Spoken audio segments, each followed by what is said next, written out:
Magalor, Garmagat, a Vihal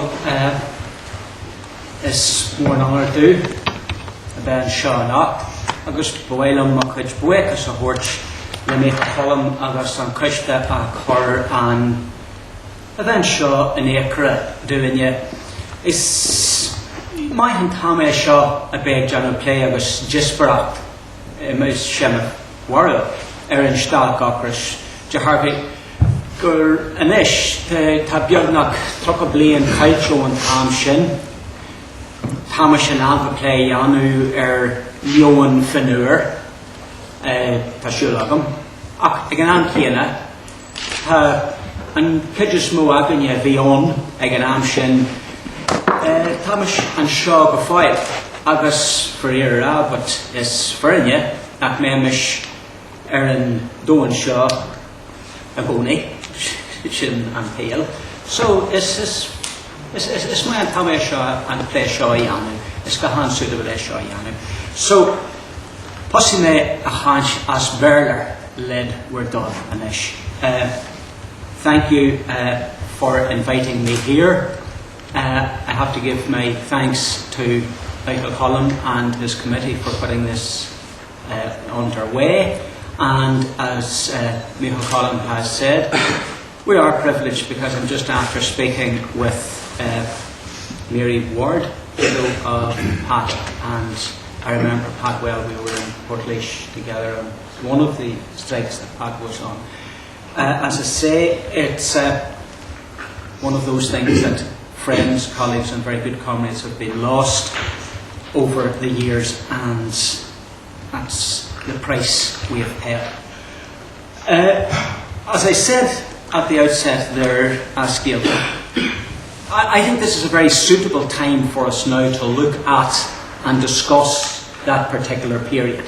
Almost 30 years have passed. Enough time has passed for us to discuss that period calmly and rationally. And as Michael has said in his introduction, that's what we've got to do. It's time for us to look at it honestly and robustly, without losing our tempers, because there's no reason to do that after 30 years. But at the same time, I'm in my middle 50s. The two men on my left, I'm taking it since they were in jail 30 years ago, are not a lot younger than me, but not a few years, and a lot of us will have passed. So I think it's very suitable that we discuss it now while those that lived through the period are still capable of doing it. And arguably, and it is a debatable point, we still have our senses about us. That's providing that we ever had any of them. However, let's get started. As I said, the background to the hunger strike, the events around the hunger strike, we have went through them so very often before.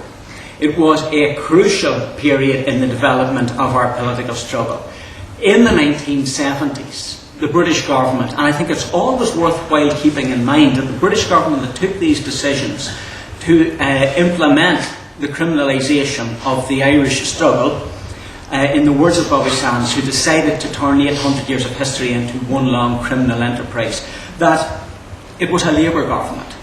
Something to keep in mind, that it wasn't a Tory government that introduced that, but it was very much in keeping with a British policy of criminalising the struggle for Irish freedom and justice and democracy on this island.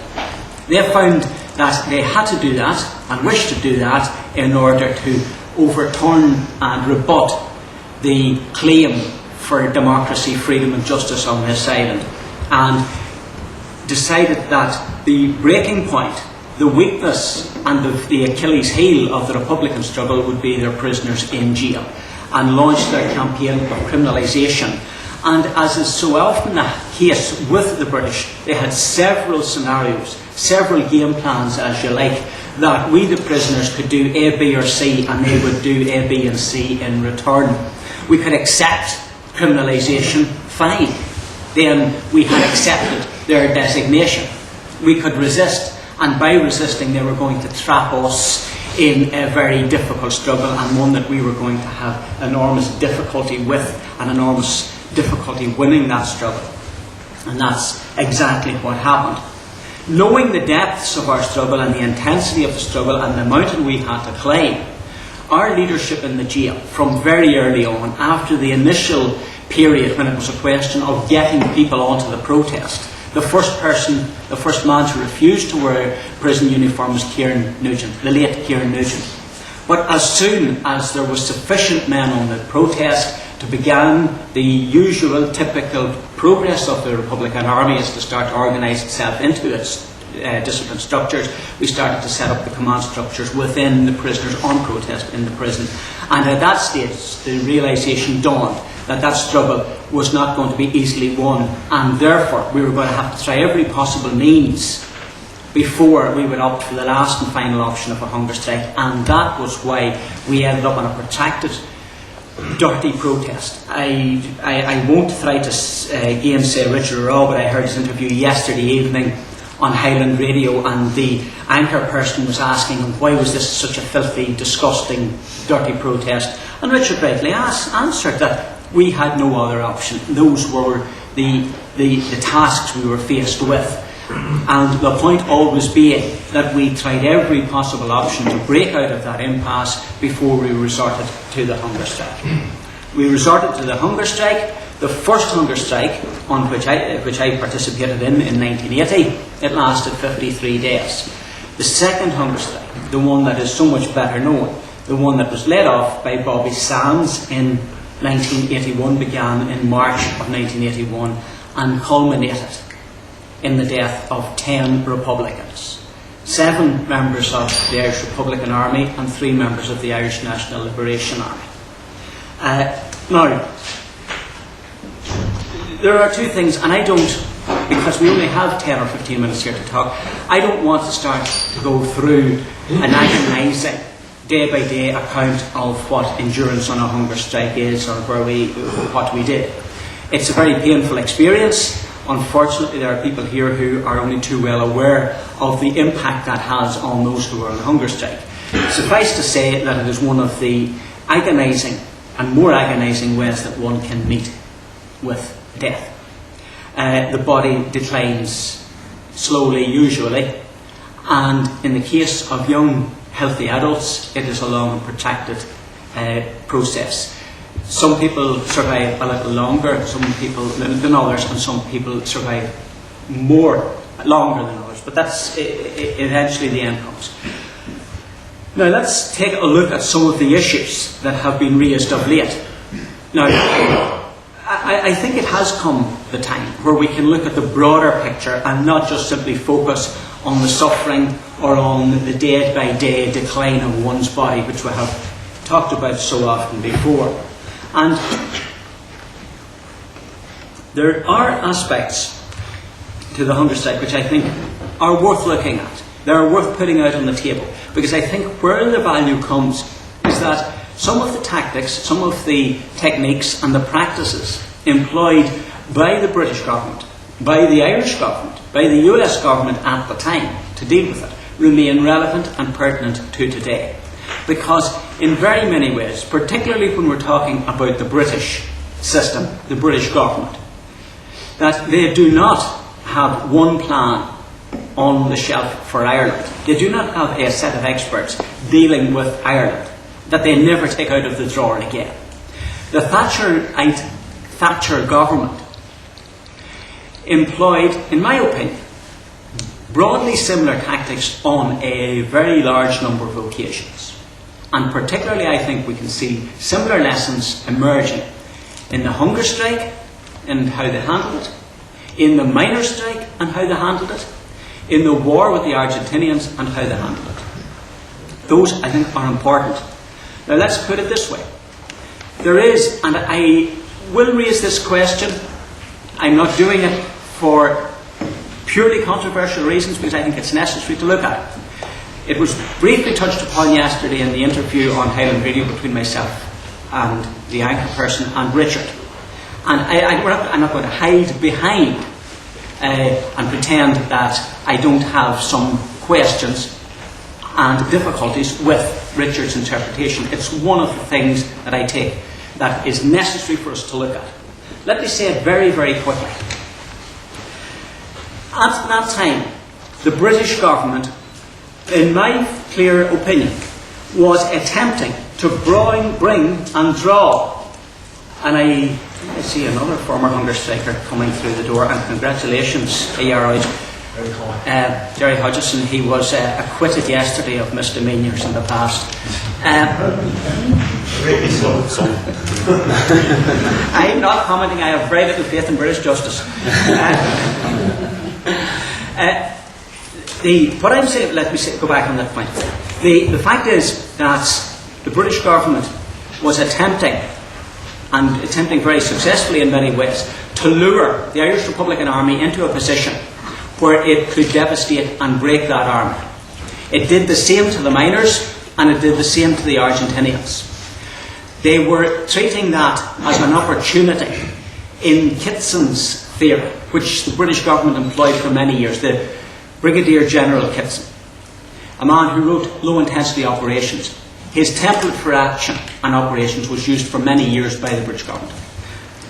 When they brought us to that point of hunger strike, the British government did not treat us honestly or fairly. The first hunger strike ended on the basis of a bogus, dubious promise which the British did not honour.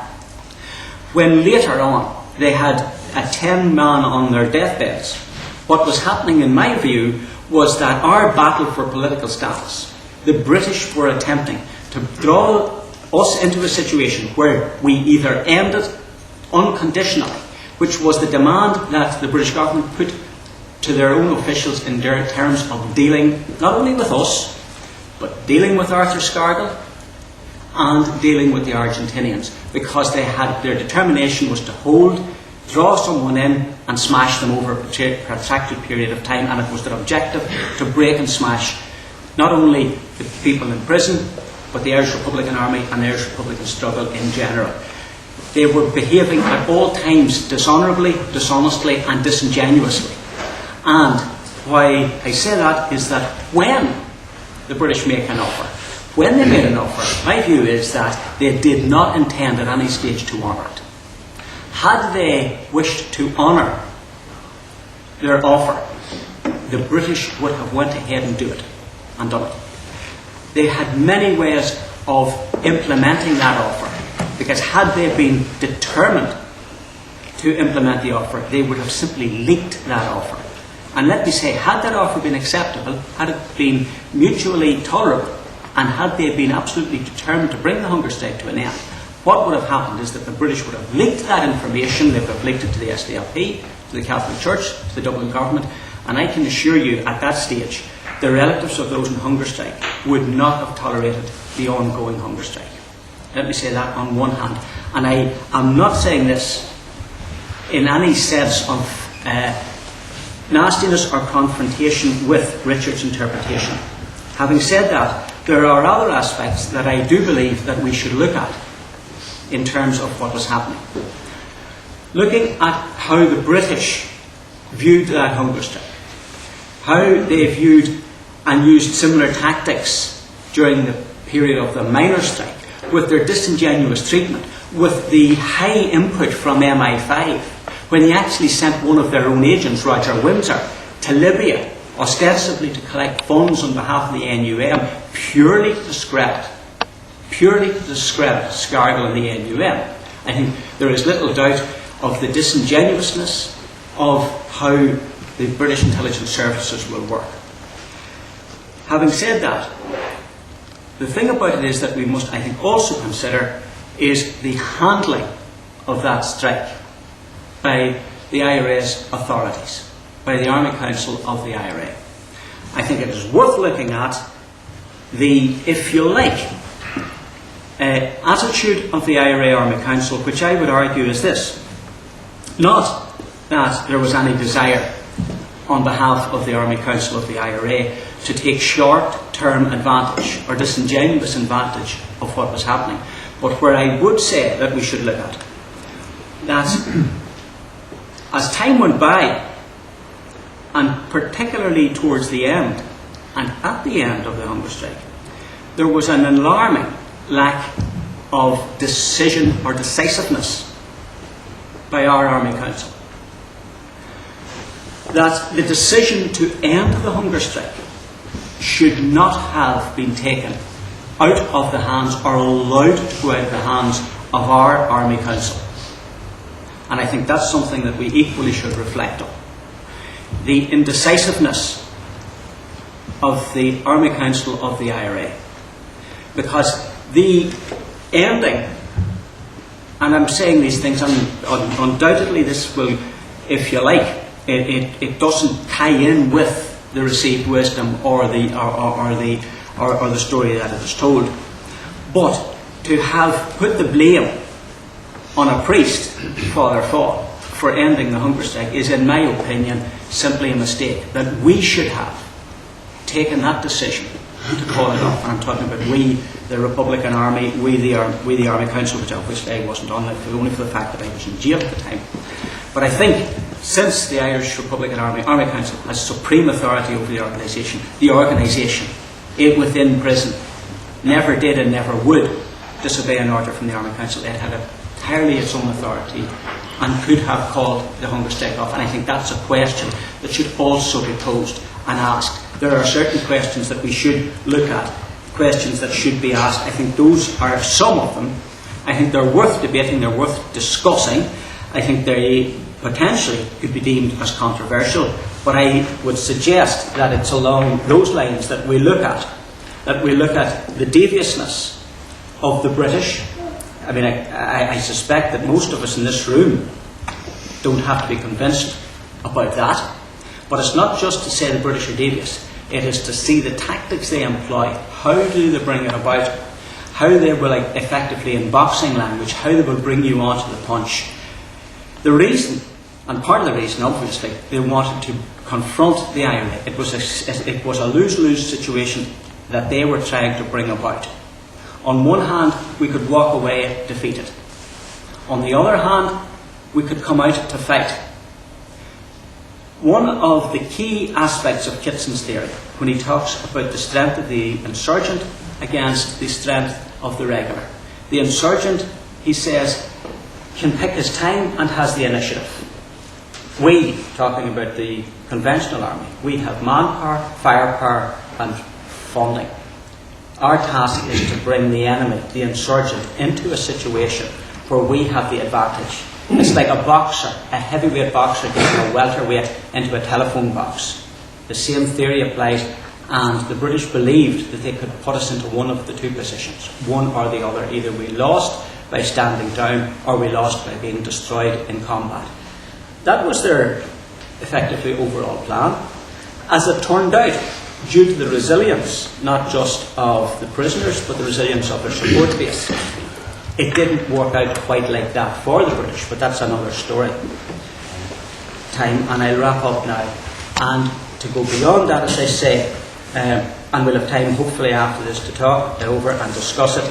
The other thing about it is I would urge you to look at the lack of decisiveness as one of the key factors, and I do suggest that in some way it might go some direction towards what I would suggest is now the rehabilitation, perhaps, of the late Father Fall. And I can, as I say, I'm not doing it or suggesting that from a religious point of view, because far from it, I'm not religious. But thanks for your attention, and